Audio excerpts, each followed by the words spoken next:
नमस्कार। आज हम बात करेंगे जो जहरीली चीज़ों से कट जाते हैं पेशेंट, सांप से जैसे कट जाते हैं। क्योंकि ये हमें दूसरी बार इसलिए बात शुरू की है आज, क्योंकि अभी हमारे पास रिसेंटली डॉक्टर साहब ने उन पेशेंट को देखा है, डॉक्टर साहब ने उनको ट्रीट भी किया है। बेसिकली क्या था, वो पेशेंट बच्चा था, 2 बच्चे थे उनके। तो दोनों बच्चों को सांप ने काट लिया। घर वालों को कोई पता नहीं भी इनको काटा है। तो बेसिकली वो बेचारे, उनको कोई पता नहीं, उनके बच्चे को दोनों को पेट दर्द हुआ, उन्होंने कहीं छोटा मोटा ट्रीटमेंट लिया मेरे ख्याल। बच्चों को लेकर दोनों को। हाँ, तो फिर वो सिविल हॉस्पिटल गए, फिर एक सिविल हॉस्पिटल गए, फिर दूसरे सिविल हॉस्पिटल गए, क्योंकि उन्होंने टाइम इतना वेस्ट कर लिया जिसके लिए हमें दुख से बताना पड़ रहा है भी एक बच्चे की रास्ते में ही डेथ होगी। एक बच्चे को कोई सांस चल रहा था, उसकी वजह से उस पेशेंट को हमने वेंटी पे डाल के वेंटिलेटर पे डाला, उसको एंटी स्नेक के ट्रीटमेंट किया, तो बच्चा वो बच गया, ठीक ठाक घर को चला गया एक बच्चा। लेकिन एक बच्चे को नहीं बचा पाया क्योंकि उसकी डेथ 10 मिनट पहले हो चुकी थी।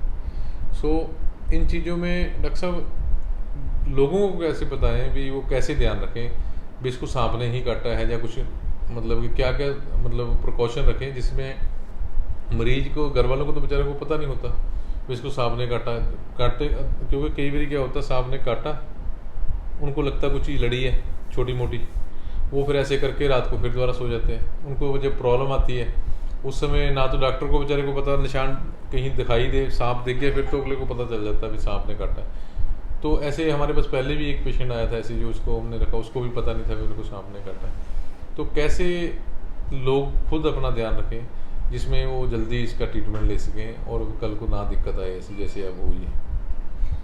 हाँ जी, जो ये सांप जो काटता है यूजली सीजन में होता है, आपकी जो ठंड के मौसम में जब शुरू होता है या आपकी बारिश के मौसम में जब ये सांप बाहर निकलता है तब ज़्यादा होता है। ये कि सीजन है साल की आपके 350 दिन के, हर दिन नहीं होता आपकी, जो ये कॉमन नहीं है, सीजन में होता है ये। जब ये सीजन में आपको ये प्रिवेंट करने की तरीका ये होता है कि आप जब दिन सनलाइट होता है तब दिन के टाइम पे बाहर घूमने के लिए कोशिश करना।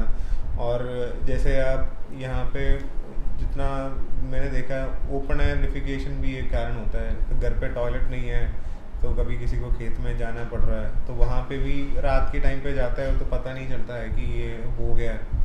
तो ये सब चीज़ें अवॉइड करने के लिए कोशिश कर लो। और घर पे भी जितना हो सकता है ज़मीन पे, स्पेशली ग्राउंड फ्लोर में या ऊपर छत नहीं है, ज़मीन पे मत सोने के लिए कोशिश करो, बेड के ऊपर ही सोना बेटर रहेगा। और क्योंकि ये अभी जो ये 2 बच्चे के बारे में देखा है तो दोनों के ऊपर निशान नहीं था और ऐसे लक्षण के साथ आया, पेशेंट को ऐसे ही पेट दर्द शुरू हो गया, फिर उसका आंखें बंद होना शुरू हो गया धीरे धीरे, हाथ पैर की कमजोरी आ गया। फिर लास्ट में हमारा पास आया जब उसका सांस लेने में इतना तकलीफ हो रहा था और ऊपर से झाग भी निकल रहा था मुंह से, नाक से।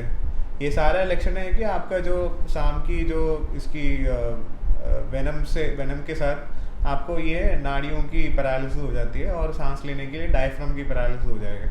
फिर ये लास्ट स्टेज में होता है और इस स्टेज में आप सांप की दवाई जो ASV कहता है वो देने के बाद भी ऑलमोस्ट 4-5 दिन लगता है उसकी वो जो डैमेज हो गया वो रिकवर होने में। तब तक पेशेंट को वेंटिलेटर में डालना ही पड़ेगा ऐसे स्टेज में पहुंच जाए तो इसकी टाइम है इसमें सबसे ज़रूरी जो इम्पोर्टेंट चीज़ है।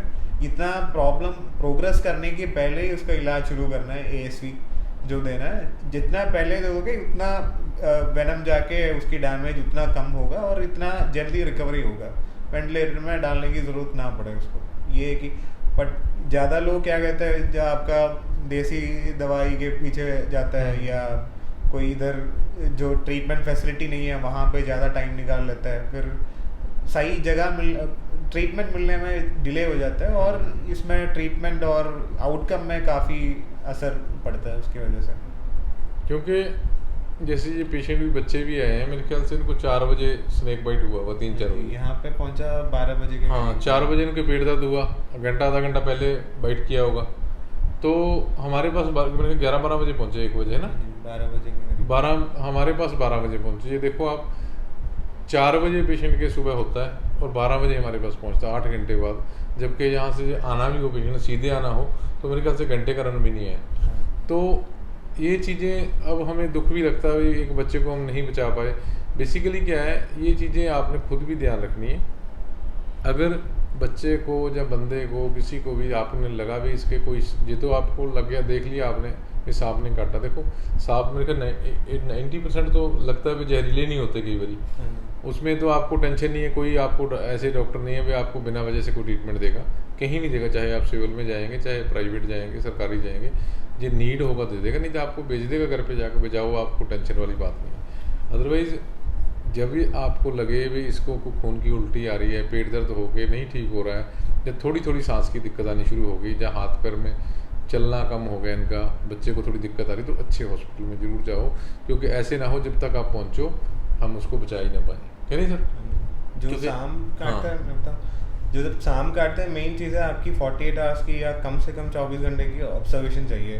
तो उसमें आपका ब्लड टेस्ट भी किया जाता है, और आपका जैसे नाड़ियों की कुछ डैमेज हुआ करके उसके भी ऑब्जर्वेशन करता है। 24 घंटे तक आपका कुछ है नहीं, ब्लड में ब्लड रिपोर्ट सारा नॉर्मल आ रहा है, या कोई लक्षण नहीं है कि आपकी वेनम शरीर में फैल गया, तो फिर डिस्चार्ज कर देता है। कोई स्पेसिफिक ट्रीटमेंट उसके लिए ज़रूरत नहीं है, जो टीटी इंजेक्शन लगना है उसके वो लगेगा, और बाकी एंटीबायोटिक्स है, कोई और इन्फेक्शन नहीं आने के लिए, बस इतना ही होता है उसकी इलाज। हाँ, सो इसलिए क्योंकि हम बाद में इस चीज़ के लिए पछताते हैं, बेस्ट यही है आप अच्छी जगह ट्रीटमेंट कराएं। जब भी आपको लगे भी इसको बिना वजह से कुछ प्रॉब्लम ज़्यादा बढ़ गई है, सांस की दिक्कत आ गई है, खून की उल्टी आ रही है, आपने ज़रूर ये समझना है भी कोई ना कोई और प्रॉब्लम है इसको। धन्यवाद।